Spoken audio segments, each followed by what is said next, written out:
घसीपुरा निर्वाचन मंडलीर युवनेता तथा बसंत मंजरी फाउंडेशन मुख्य डॉक्टर रतिकांत बराड़ विजु जनता दल में सामिल होगा नहीं विभिन्न सोशल मीडिया रे चर्चा जोर धरी।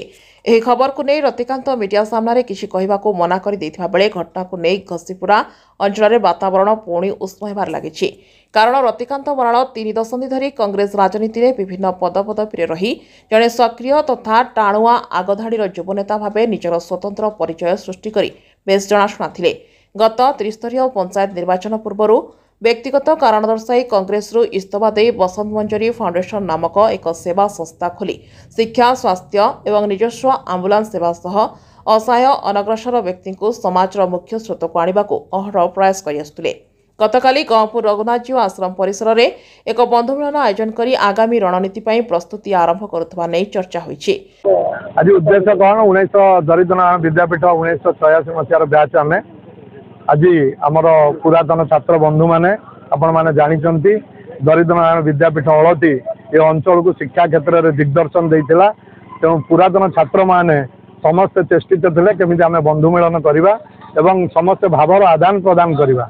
आज से उद्देश्य नूतन वर्ष 2024 आम बंधु मिलन करूँ एवं आखपाखर सबू जगार 100-150 छात्र आम जो मैंने आम बैच रे थिले समस्ते पुओ झील समस्ते जगह एकत्रित होती एवं ये अंचल को शिक्षा स्वास्थ्य क्षेत्र में आगू नापी आज समस्ते संकल्पबद्ध अच्छा जहाँ बसंत मंजरी फाउंडेशन द्वारा चली गरीब मेधावी छात्र को पढ़ेवा और स्वास्थ्य क्षेत्र अंचल को दिग्दर्शन दवा से ही काम जारी रखा। यह 2024 मसीह बंधु मान समस्ते आज प्रतिज्ञा कर समस्ते सहयोग हाथ बढ़ाई 86 मसीहा बैच दरिद्र नारायण विद्यापीठ हलती आगामी दिन एरिया को दिग्दर्शन देव और आलोकित कर आज बंधु मिलन उद्देश्य।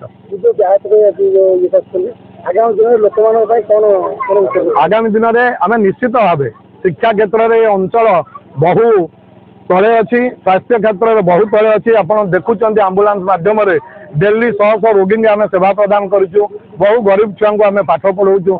तेणु 86 मसीहा बैच ये अंचल को शिक्षा क्षेत्र में स्वास्थ्य क्षेत्र में केमती दिग्दर्शन देवा अंचल उन्नति में प्रत्येक जगार आज परिवेश प्रदूषण होती विषय चिंता कर 86 बैचर पिला माने सबुबले आगवर ही केमिति 24 मसीह आगामी रणनीति प्रस्तुत करेंगे से विषय चिंता कर।